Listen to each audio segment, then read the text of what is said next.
नमस्कार दोस्तों, स्वागत है आपका daily one topic by AK YouTube channel पर। क्लास 6 की राजस्थान अध्ययन का एक पार्ट हम आपको दे चुके, जिसमें हम चौथे अध्याय तक बात कर चुके थे। इसमें हम 5वें अध्याय से लेकर और लास्ट तक चलने की कोशिश करेंगे। आप वीडियो पे बने रहिएगा। ये ऑडियो नोट है जिसे आप चलते चलते कहीं कुछ काम करते हुए चलाकर सुन सकते हैं, जिससे आपका रिवीजन भी होगा और जिस समय आप कुछ भी नहीं कर रहे उस समय भी आप इसे सुन सकते हैं। तो चलिए शुरू करते हैं चैप्टर नंबर 5। जो आपका चैप्टर नंबर 5 है, ये है आपका आज़ादी से पूर्व सरकार का स्वरूप। इसकी शुरुआत में हम देखते हैं कि ये कहानी टाइप में आपको दे रखा है, जिससे आप चैप्टर से जुड़ जाएंगे। रविवार का दिन था। दिशा अपनी माँ के साथ गांव के पनगढ़ पर पानी भरने गई थी। पानी लेकर आते समय उसने पनगढ़ के पास बने हुए पुराने किले पर कुछ लोगों को घूमते हुए और फोटो खींचते हुए देखा। ये देखकर उसने अपनी माँ से प्रश्न किया, ये लोग कौन हैं और यहाँ क्या कर रहे हैं? माँ ने बताया, ये पर्यटक हैं और इस पुराने किले को देखने आए हैं। दिशा ने वापस प्रश्न किया, इस किले में ऐसा क्या है जो इसे देखने आए हैं? माँ ने बताया, ये किला बहुत पहले इस गांव के जागीरदार ने बनवाया था। वे इस किले में रहते थे और इसकी प्राचीनता के कारण पर्यटक इसे देखने को आते हैं।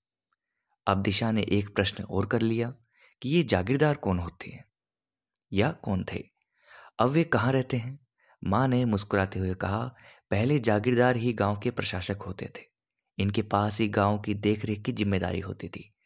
दिशा माँ से कुछ और प्रश्न पूछती, इससे पहले ही घर आ गया। उसके प्रश्नों का सिलसिला टूट गया। दिशा के मन में जागीरदार को लेकर कई प्रश्न घूम रहे थे। दूसरे दिन दिशा ने स्कूल में अपने अध्यापक से कक्षा में आते ही प्रश्न पूछ लिया कि गुरुजी, जागीरदार कौन होते थे? ये अब कहाँ गए? अध्यापक जी ने भी आंसर दिया कि चलो आज आपको जागीरदार और जागीरदारी व्यवस्था के बारे में जानकारी देता हूँ। आज़ादी से पहले हमारा राजस्थान वर्तमान स्वरूप में नहीं था। जैसे कि हमने पिछले पार्ट में देखा था कि 1948 से लेकर 1956 के बीच में एक एकीकरण की व्यवस्था, एकीकरण की प्रक्रिया चली थी, जिससे वर्तमान राजस्थान हमारे समक्ष आया है। तो जब 1947 से पहले की हम बात करें, 48 से पहले की बात करें, तो वर्तमान स्वरूप में नहीं था। यह मुख्यतः विभिन्न रियासतों में विभाजित था। ये रियासतें स्वतंत्र राज्य की तरह शासन संचालन करती थी। रियासतों के शासक अपने मंत्रियों और जागीरदारों की सहायता से शासन संचालन करते थे। शासक शक्ति का सर्वोच्च केंद्र राजा होता था।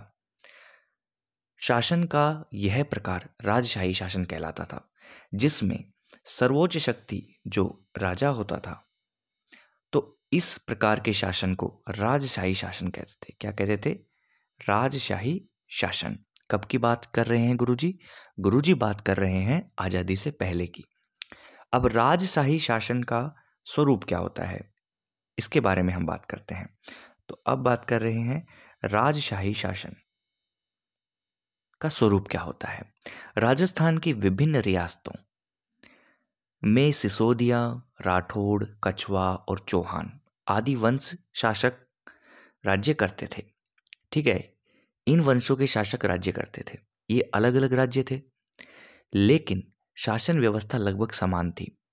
विभिन्न रियासतों में शासन संचालन के लिए केंद्रीय व्यवस्था में पदाधिकारी, जिनमें राजा होता था, मंत्री होता था, बख्शी होता था, ठीक है, और खंजाची होता था और परगना अधिकारी थे। तो सबसे पहले हम बात करते हैं कि राजा की। राजा की क्या स्थिति होती थी? राजा जो है राज्य की संपूर्ण शक्ति का सर्वोच्च केंद्र होता था, मेन सेंटर पॉइंट। सामान्यतः राजा अपने सलाहकारों और मंत्री परिषद के सदस्यों के सहयोग से शासन का संचालन करते थे। ठीक है ना? उसी रूप में आज हम देखें तो प्रधानमंत्री, मुख्यमंत्री शासन तो करते हैं, लेकिन अपने सहयोगियों के माध्यम से, सहयोगियों को साथ लेकर। दूसरा, मंत्री, एक शब्द और आता है। तो मंत्री, राजा अपने शासन कार्य की सहायता हेतु किसकी नियुक्तियां करते थे? मंत्रियों की नियुक्तियां करते थे। प्रमुख मंत्री को दीवान कहते थे। अब मंत्रियों के अंदर भी जो प्रमुख है वो क्या कहलाता था? दीवान कहलाता था। क्या कहलाता था? दीवान। राजा समय समय पर इनसे मंत्रणा यानी मीटिंग्स करके राजकार्य की जटिल समस्याओं को सुलझाते थे। ठीक है, तो जो प्रमुख मंत्री होता वो कौन होता था? दीवान कहलाता था। इसी प्रकार एक शब्द और आता है आपके सामने, बख्शी। क्या शब्द आता है? बख्शी। तो बख्शी सेना को वेतन देने तथा सेना संबंधी अन्य कार्यों की जिम्मेदारी किसकी होती थी? बख्शी की। तो आपसे परीक्षा में प्रश्न आ जाए इस किताब में से उठ के कि बख्शी का कार्य क्या होता था आज़ादी से पहले के राजस्थान या फिर अन्य राज्यों के अंदर। बख्शी का कार्य होता था कि सेना को वेतन देना और सेना संबंधी अन्य कार्यों की जिम्मेदारी लेना, ये बख्शी की होती थी। फिर एक एक होता है खंजाची। ठीक है, खंजाची। तो खंजाची मतलब आमदनी और खर्च, जो भी इनकम हो रही है और जो खर्च हो रहा है उसका हिसाब रखेगा, संतुलन रखेगा और बचत को सुरक्षित रखकर राजकोष में वृद्धि करेगा। ये कौन करेगा? खंजाची करेगा। मतलब पैसों का लेन देन का काम इसके पास है, बचत करने के लिए, आमदनी और खर्च का हिसाब रखने के लिए और उसमें बैलेंस करने के लिए कौन कौन काम करेगा? खंजाची काम करेगा। फिर एक आता है आपका परगना अधिकारी। परगना अधिकारी ये क्या होते थे? तो देखो, राज्य को परगनों में बांटा जाता था, राज्य बढ़ता था परगनों में। ठीक है, और परगने में शांति व्यवस्था बनाए रखने की जिम्मेदारी किसकी होती थी? परगना अधिकारी की। ठीक है, और इस समय पर ग्राम राज्य की सबसे छोटी इकाई थी और ग्राम का प्रशासन ग्राम पंचायतें करती थी। ओके, अब जो शब्दावली सामने आती वो है जागीरदारी व्यवस्था। जागीरदारी ये क्या होती है? तो देखो, एक व्यवस्थित राज्य के लिए प्रशासनिक व्यवस्था अनिवार्य तत्व है। राजस्थान के मध्यकाल का संपूर्ण शासन तंत्र राजा और जागीरदारी व्यवस्था पर ही आधारित था। राजस्थान की जागीरदारी व्यवस्था रक्त संबंध और कुलीय भावना पर आधारित प्रशासनिक और सैनिक व्यवस्था थी। राजस्थान में जागीरदारी व्यवस्था का मूल तत्व था कि राजा की मृत्यु के बाद बड़ा पुत्र राजा बनता था। राजा की मृत्यु हो गई तो उसका बड़ा पुत्र राजा बना। राजा अपने छोटे भाइयों को जीवन यापन करने के लिए भूमि आवंटित करता था। भाई बंधु को दी गई इस भूमि का स्वामी जागीरदार कहलाता था। भाई बंधु को दी गई इस भूमि का स्वामी जागीरदार कहलाता था और जागीरदार का कार्य उस जागीर की सुरक्षा, उसका शासन संचालन करना था। बाद के समय में योग्यता के आधार पर भी जागीरें प्रदान की जाने लगी। अब गुरुजी जब इतनी बातें बता रहे थे कि भाई मंत्री क्या होता है, राजा क्या होता था, बख्शी क्या होता है, खंजाची क्या होता था, परगना अधिकारी क्या होता है, जागीरदारी व्यवस्था क्या होती है, तो कक्षा में बच्चे रुचि से सुन रहे थे, जैसे आप अब तक सुन रहे हैं। तभी शिखर नाम के एक विद्यार्थी ने शिक्षक से पूछा, यह व्यवस्था कब से प्रारंभ हुई, इसके बारे में बताओ। तो अध्यापक ने कहा, मैं आपको इसके प्रारंभ और इसके स्वरूप के बारे में बता देता हूँ। तो जागीरदारी व्यवस्था का प्रारंभ, किसका? जागीरदारी व्यवस्था का प्रारंभ अब बताएंगे। कौन बताएंगे? गुरुजी बताएंगे। किनको बताएंगे? बच्चों को बताएंगे कि जागीरदारी व्यवस्था का प्रारंभ कहाँ से होता है। जागीरदारी व्यवस्था का प्रारंभ कब हुआ, इस संबंध में कोई निश्चित मत तो बन नहीं पाया, लेकिन राजस्थान में इसका विकसित और स्पष्ट स्वरूप राजपूतों के शासन काल में प्रारंभ हो गया। प्रश्न आपसे आ जाए कि भाई राजस्थान के अंदर जागीरदारी व्यवस्था का विकसित और स्पष्ट स्वरूप किसके काल में प्रारंभ हुआ? तो राजपूत शासनकाल में। राजस्थान भूभाग पर राजपूतों की विभिन्न शाखाओं ने अपने राज्य स्थापित किए, जो उनकी रियासतें कहलाई। रियासतों की सुरक्षा और शासन व्यवस्था संचालन हेतु शासकों ने क्या व्यवस्था शुरू कर दी? जागीर व्यवस्था शुरू कर दी। जागीरदारी व्यवस्था का स्वरूप हम देखें राजस्थान में, तो यह रक्त संबंध पर आधारित सैगोत्रीय कुलीय व्यवस्था थी। राजा महत्वपूर्ण प्रशासनिक पदों पर जागीरदारों की नियुक्ति करता था। राजा और जागीरदार के संबंध स्वामी और सेवक के नहीं होते थे, बल्कि भाईचारे के थे। राजा और जागीरदार के जो संबंध थे वो स्वामी और सेवक के नहीं है, बल्कि भाईचारे और सौहार्द पर आधारित होते थे। ये जागीरदारी व्यवस्था का एक स्वरूप है। ठीक है, फिर देखिए जागीरदारी व्यवस्था के बाद में मध्यकालीन जो समय आया, कौन सा समय आया? मध्यकालीन।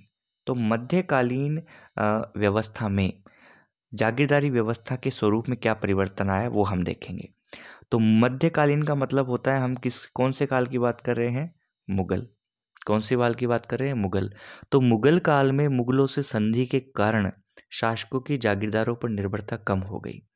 शासक मुगल मनसबदार बन गए और उन्हें मुगलों का संरक्षण प्राप्त हो गया था। इससे शासक जागीरदारों के साथ स्वामी जैसा व्यवहार करने लगे। प्रारंभ में जागीरदार युद्ध और शांति के समय राजा को अपनी सेवाएं देते थे। लेकिन मध्यकाल में सेवाओं के साथ कर व्यवस्था निर्धारित कर दी गई, जिसका उल्लेख जागीर पट्टे में किया जाता था। मुगल शासन प्रणाली की कुछ व्यवस्थाओं का प्रभाव राजस्थान पर भी पड़ा। रियासतों ने अपने प्रशासन को परगनों और गांवों में विभाजित कर दिया। तो किस में बांट दिया भाई? परगना और ग्राम। मुगल प्रशासन में रियासतों ने अपने प्रशासन को परगनों और गांवों में विभाजित कर दिया। तो अध्यापक ने साथ ही साथ अंग्रेजों के समय के शासन को भी समझाया। ये मुगलों का हो गया। अब देखिए, अब अंग्रेजी शासन आता है। कौन सा शासन आता है? अंग्रेजी शासन। तो अंग्रेजी शासन में अंग्रेजी राज्य की स्थापना के साथ ही भारत में प्रशासनिक दृष्टि से दो भागों में विभाजित हो गया था। पहला तो ब्रिटिश भारत, दूसरा रियासती भारत। ब्रिटिश कालीन भारत केंद्र शासित प्रदेशों और 11 प्रांतों से बना हुआ था। सभी प्रांतों के अलग अलग गवर्नर थे, जो भारत के गवर्नर जनरल के प्रति उत्तरदायी थे। ये ब्रिटिश कालीन भारत की बात हम कर रहे हैं। 1857 की क्रांति के बाद ईस्ट इंडिया कंपनी का शासन समाप्त हो गया था। कौन सी क्रांति के बाद? 1857 की क्रांति के बाद EIC यानी ईस्ट इंडिया कंपनी का शासन खत्म हुआ। अब भारत के प्रशासन का सीधा नियंत्रण इंग्लैंड के ताज और संसद के नियंत्रण में आ गया। लॉर्ड कैनिंग को गवर्नर जनरल के साथ साथ भारत का प्रथम वायसराय भी नियुक्त किया गया था।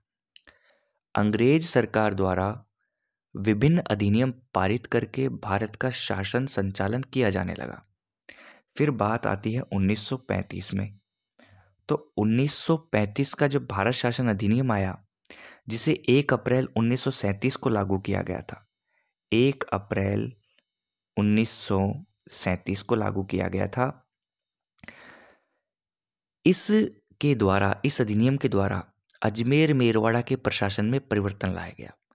अब इसे विदेश और राजनीतिक विभाग के स्थान पर भारत सरकार के गृह विभाग के अंतर्गत लाया गया।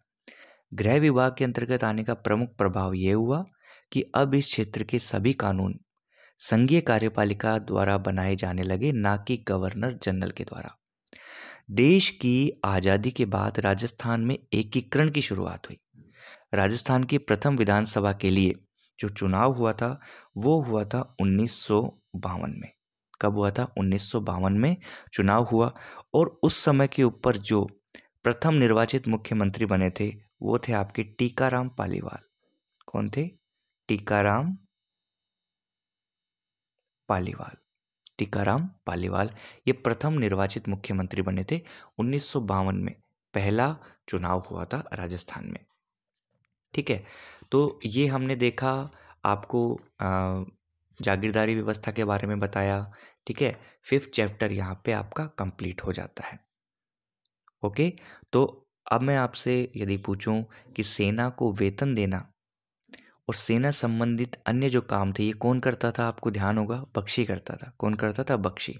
और राजस्थान के प्रथम निर्वाचित मुख्यमंत्री कौन थे? टीकाराम पालीवाल। कौन थे? टीकाराम पालीवाल। एक शब्दावली को ध्यान रखिएगा, जागीर पट्टा। जागीर पट्टा ये क्या होता है? देखो, ये वो पत्र होता था जिसमें शासक द्वारा प्रदान की गई जागीर का उल्लेख होता था। ठीक है, और मनसबदारी व्यवस्था मुगल काल में प्रचलित एक प्रशासनिक प्रणाली है। ठीक है, मनसबदारी व्यवस्था। ओके, राज्य की सबसे छोटी इकाई ग्राम होती थी। राज्य की सबसे छोटी इकाई क्या होती थी? ग्राम होती थी। ठीक है, अब चलिए, अब हम चलते हैं दोस्तों आपके चैप्टर नंबर 6 पर। यदि आप अब तक वीडियो नोट पे बने हुए थे, ऑडियो नोट आपको सही लग रहा है, तो आप इसे लाइक जरूर करें। छठा चैप्टर है आपका राजस्थान का कौन सा स्वरूप दोस्तों? भौतिक स्वरूप। कौन सा स्वरूप? भौतिक स्वरूप। ठीक है, तो राजस्थान के भौतिक स्वरूप के बारे में हम बातचीत करेंगे। जैसा कि हमने अब तक के अध्यायों में देखा राजनीतिक और प्रशासनिक स्वरूप राजस्थान की स्थिति का, अब हम ये जानने की कोशिश करेंगे कि राजस्थान में भौतिक प्रदेश कितने हैं, राज्य की कौन सी पर्वतमाला चोटी सबसे ऊंची है, जलवायु कैसी है। इन सभी प्रश्नों को हम इस चैप्टर के अंतर्गत देखेंगे, चैप्टर नंबर 6 में। राजस्थान का भौतिक स्वरूप अत्यंत जटिल और विविधता से भरा हुआ है। राज्य के मध्यवर्ती भाग में स्थित अरावली पर्वतमाला विश्व की प्राचीनतम पर्वत मालाओं में से एक है। राज्य का पश्चिमी भाग मरुस्थलीय है और दक्षिण पूर्वी भाग पठारी है। अतः भू संरचना के आधार पर राजस्थान को 4 भौतिक भागों में बांटा गया है। पहला थार मरुस्थल, दूसरा अरावली पर्वत, तीसरा पूर्वी मैदान और चौथा है दक्षिणी पूर्वी पठार। तो हम पहले भाग की बात करते हैं। पहला भाग है आपका थार मरुस्थल। थार मरुस्थल भारत की जो पश्चिमी सीमा है उससे लेकर मध्य राजस्थान तक में जो अरावली है वहां तक राजस्थान की पश्चिमी भाग में विशाल थार का मरुस्थल स्थित है। ठीक है, तो पश्चिमी सीमा से लेकर अरावली तक राजस्थान में पश्चिमी भाग में विशाल थार का मरुस्थल स्थित है। यह राज्य के लगभग 12 जिले, कितने जिले?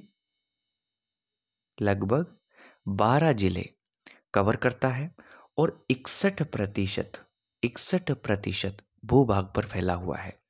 यहाँ पर कुल जनसंख्या का 40% निवास करता है, 40%।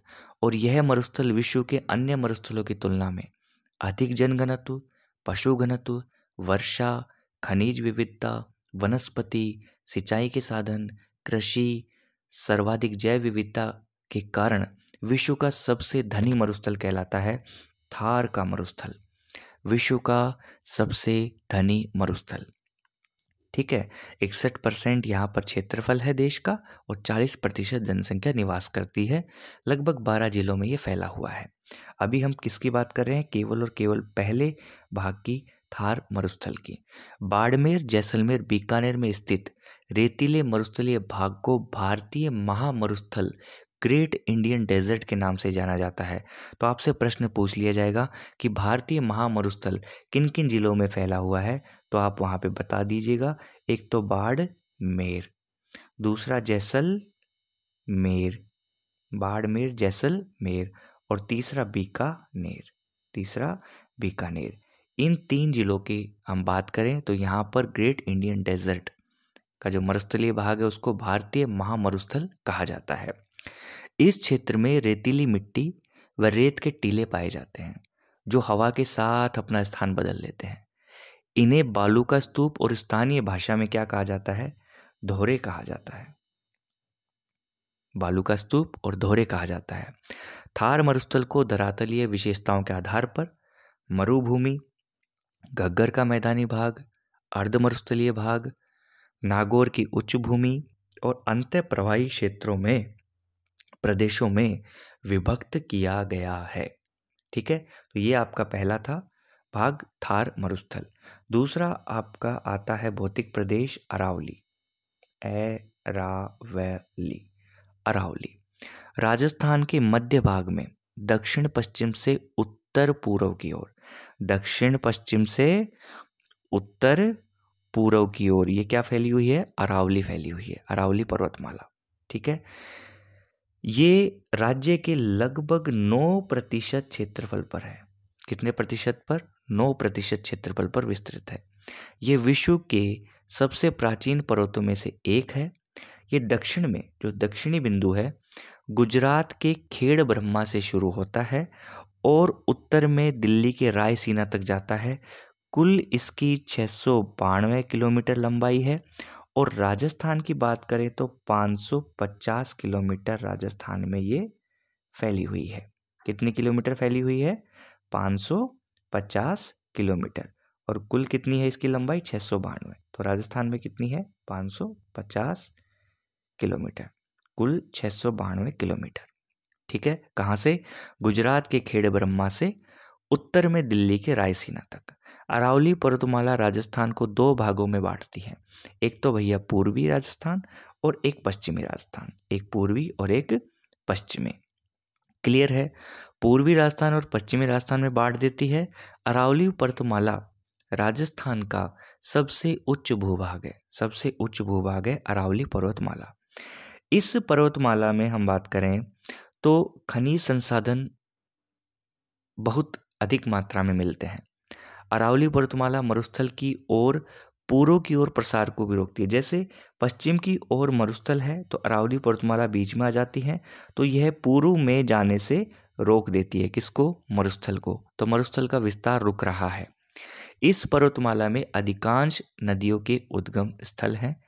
इस क्षेत्र में विभिन्न प्रकार की वनस्पति, वन्यजीव, जड़ी बूटी पाई जाती हैं और अरावली पर्वतमाला मानसून को रोककर पूर्वी और दक्षिणी राजस्थान में, एक तो पूर्वी राजस्थान में, ठीक है, पूर्वी राजस्थान में, और एक दक्षिणी राजस्थान में, दक्षिणी राजस्थान में वर्षा करवाती हैं। इन्हीं कारणों से अरावली को राजस्थान की क्या कहा जाता है? जीवन रेखा। हम बात कर रहे हैं अरावली की। किसकी बात कर रहे हैं? अरावली। इसको राजस्थान की क्या कहते हैं? जीवन रेखा। जीवन रेखा को आप लाइफ लाइन भी कह सकते हैं। राजस्थान में अरावली पर्वतमाला की सबसे ऊंची पर्वत चोटी का नाम क्या है दोस्तों? वो है गुरु शिखर। गुरु शिखर। कितनी ऊंचाई है इसकी? ये सिरोही के माउंट आबू में स्थित है और 1722 मीटर, 1722 मीटर इसकी ऊंचाई है, गुरु शिखर। ठीक है, तो ये हुआ आपका अरावली प्रदेश। फिर आपका आता है पूर्वी मैदान। तीसरा भौतिक प्रदेश है पूर्वी मैदान। राजस्थान का पूर्वी मैदान के भाग में, मैदानी भाग में चंबल, बनास, बाणगंगा और उनकी सहायक नदियां बहती है और उनके द्वारा निर्मित ये मैदान है, जो विस्तृत रूप से गंगा के मैदान का ही प्रवाह है। यह मैदान राज्य के लगभग 23% क्षेत्रफल पर फैला हुआ है।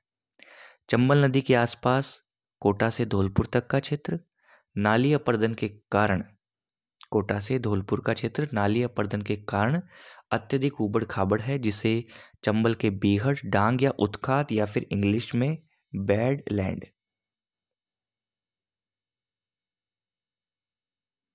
कहते हैं। ठीक है, कहाँ कहाँ से बीच के ये? चंबल के बीहड़ में डांग या उत्खात भूमि है, बैडलैंड है, ऊबड़ खाबड़ है, जो कोटा से धौलपुर तक का क्षेत्र है। ठीक है, राजस्थान के सबसे उपजाऊ और सर्वाधिक घनत्व वाले इस क्षेत्र में राजस्थान की लगभग कितनी प्रतिशत जनसंख्या निवास करती है भैया? 40% जनसंख्या निवास करती है पूर्वी मैदान में। क्षेत्रफल 23% है और जनसंख्या 40% है। राजस्थान के दक्षिणी भाग में बांसवाड़ा व प्रतापगढ़ जिलों में माही और सहायक नदियों द्वारा निर्मित कुछ मैदानी भाग हैं, जिन्हें माही के मैदान के रूप में जाना जाता है। 56 गांवों के समूह और 56 नदी नालों से निर्मित मैदान के कारण इसे 56 का मैदान भी कहते हैं।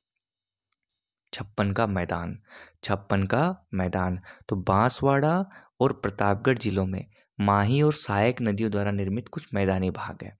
ठीक है, माही के मैदान के रूप में जाना जाता है और 56 गांवों के समूह और 56 नदी नालों में निर्मित इस मैदान को 56 का मैदान भी कहा जाता है।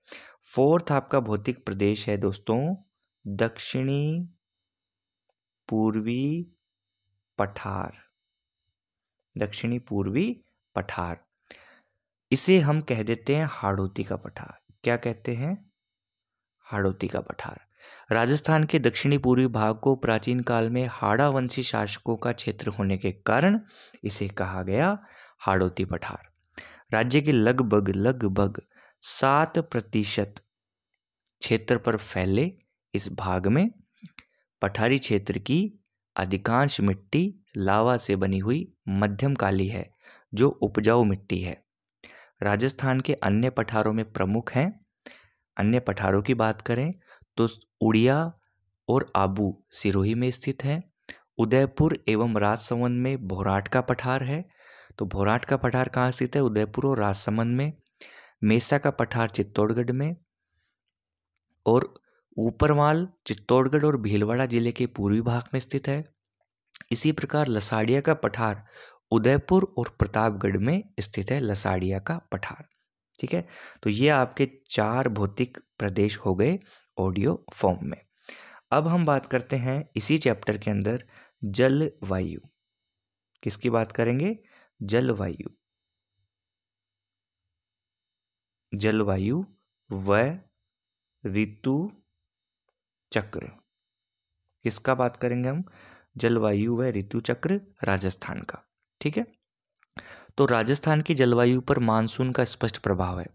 प्रदेश की अक्षांशीय स्थिति और भारतीय उपमहाद्वीप में उत्तर पश्चिम स्थिति, समुद्र से दूरी, अरावली पर्वत की स्थिति और प्रदेश के विस्तार के कारण राजस्थान देश का एकमात्र प्रदेश है जहां 5 प्रकार की जलवायु परिस्थितियां उपलब्ध हैं। यहाँ राज्य में पश्चिम में लगभग 61% भाग शुष्क और अर्ध शुष्क मरुस्थलीय जलवायु है।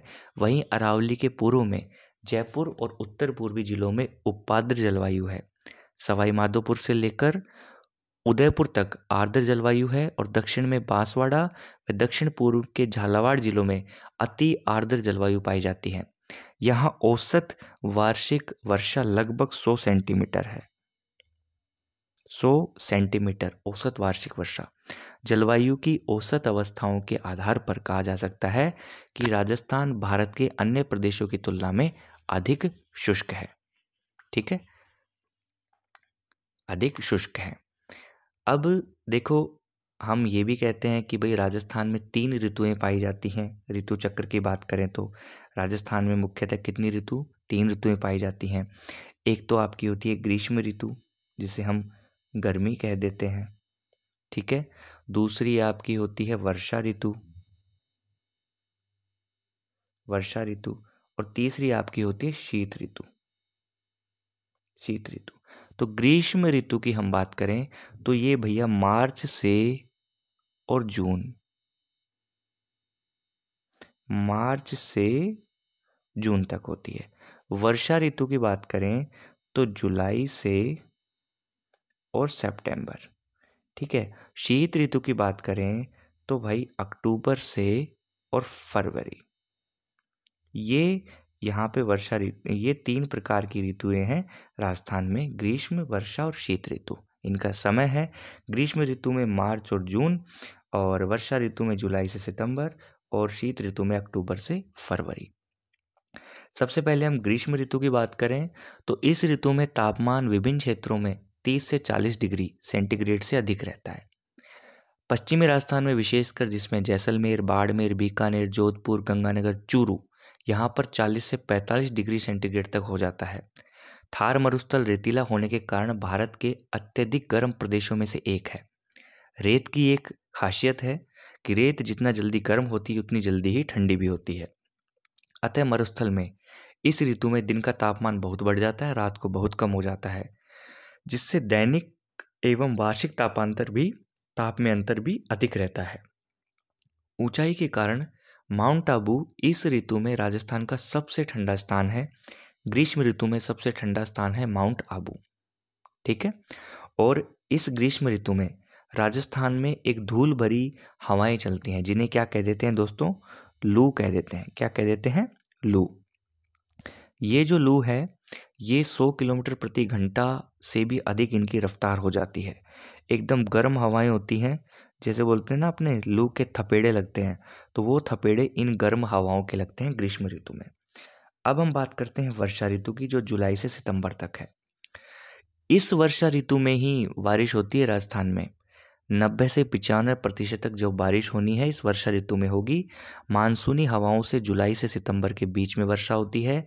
यहाँ अरब सागर और बंगाल की खाड़ी दोनों शाखाओं से मानसून वर्षा होगी। बंगाल की खाड़ी के मानसून से राजस्थान में अधिक वर्षा होती है। प्रश्न आ जाएगा, ध्यान में रखिएगा कि किस मानसून से राजस्थान में अधिक वर्षा होती है? अरब सागर, बंगाल की खाड़ी, व दोनों, या इनमें से कोई नहीं? तो बंगाल की खाड़ी के मानसून से राजस्थान में अधिक वर्षा होती है, जो अधिकांशतः कहाँ होगी? पूर्वी राजस्थान में होगी, अरावली का पूर्वी हिस्सा। अरब सागर से मानसून से अधिकांश वर्षा दक्षिणी राजस्थान में होती है। सर्वाधिक वर्षा झालावाड़ जिले में 100 सेंटीमीटर होती है, जिसे राजस्थान का सबसे आर्द्र जिला माना जाता है। सबसे कम वर्षा भाई जैसलमेर में होती है, लगभग 10 सेंटीमीटर। सबसे अधिक वर्षा प्राप्त करने वाला स्थान माउंट आबू है, जिला झालावाड़ है और स्थान माउंट आबू है। यहाँ 150 सेंटीमीटर औसत वर्षा होती है माउंट आबू में। राजस्थान के दक्षिणी पूर्वी भाग में उत्तरी पश्चिमी भाग की ओर वर्षा लगातार कम होती जाती है। अरावली के पूर्व में 50 सेंटीमीटर से अधिक और पश्चिम में 50 सेंटीमीटर से कम वर्षा होती है। तो अरावली एक वर्षा विभाजक का कार्य भी करता है। अगला है शीत ऋतु। तो राजस्थान में शीत ऋतु में तापमान धीरे धीरे कम होता है। पश्चिमी राजस्थान में रेत के अत्यधिक ठंडा हो जाने से तापमान 0 डिग्री सेंटीग्रेड या कुछ स्थानों पर इससे भी कम हो जाता है। ऊंचाई के कारण ही इस ऋतु में माउंट आबू राजस्थान में अधिक ठंडा रहता है। इस ऋतु में आकाश साफ रहता है, मंद मंद गति से हवाएं चलती हैं। उत्तर भारत से आने वाली शीत लहर के प्रभाव में आने से ठंड बहुत ज़्यादा बढ़ जाती है। अब भारत की स्थिति देखें तो शीत ऋतु में होने वाली वर्षा को कहते हैं मावठ। क्या कहते हैं? मावठ। अब हो सकती है कभी भी। तो पश्चिमी विक्षोभ कहा जाता है। ये चक्रवात भूमध्य सागर से आकर राजस्थान सहित उत्तर पश्चिमी भारत में वर्षा करते हैं। इस वर्षा से गेहूं की फसल को लाभ मिलता है मावठ से। अब इस चैप्टर में आपका एक पॉइंट बचा है, अकाल और मरुस्थलीकरण। अकाल और मरुस्थलीकरण, ये चैप्टर है, ये पॉइंट है। तो राजस्थान में विशेषकर पश्चिमी राजस्थान में बार बार सूखा पड़ता है, अकाल पड़ता है। इस कारण वर्षा का सामयिक, अपर्याप्तता, अनिश्चित और अनियमित। इसके कारण पशु पक्षियों के लिए चारे की समस्या, पानी, मनुष्य, अनाज और पेयजल की स्थिति भी हो जाती है। इसे अकाल कहते हैं। कम वर्षा यहाँ की जलवायु का प्राकृतिक स्वभाव है, लेकिन मानवीय स्वार्थ ने जिस तरह विवेकहीन ढंग से वनों की कटाई की है, भूमिगत जल का अतिदोहन किया है, उसको देखें तो ये प्रतिकूल प्रभाव है, ठीक है, जिसका आर्थिक और सामाजिक जीवन पर भी पड़ता है। भौतिक दशाओं और मानवीय कार्यों द्वारा उपजाऊ भूमि बंजर व रेतीली मिट्टी में परिवर्तित हो जाती है। इस क्रिया को मरुस्थलीकरण कहते हैं। राजस्थान के पश्चिमी भाग में लगातार मरुस्थल का विस्तार हो रहा है, फिर भी वृक्षारोपण द्वारा इसे कम करने के प्रयास किए जा रहे हैं। बंजर का मतलब अनुपजाऊ होता है। बीहड़ का मतलब नदी जल के कटाव से बनी उबड़ खाबड़ भूमि। समवर्षा रेखा वो होती है कि मानचित्र पर समान वर्षा वाले स्थानों को जोड़ती है। ये काल्पनिक रेखाएं होती हैं। मानसूनी हवाएं वो होती हैं ऋतु के अनुसार अपनी दिशा बदलने की वाली हवाएं। अपर्दन होता है जल या पवन द्वारा मृदा का जो कटाव होता है, उसे हम अपर्दन की श्रेणी में रखते हैं। किसकी श्रेणी में रखते हैं? अपर्दन की श्रेणी में रखते हैं। ठीक है। तो चंबल के आसपास का क्षेत्र नाली अपर्दन के कारण अत्यधिक उबड़ खाबड़ हो गया है। ओके, ये ध्यान में रखिएगा। अब आपका आता है नेक्स्ट चैप्टर नंबर 7, जो है जल संसाधन एवं संरक्षण। जल संसाधन एवं संरक्षण।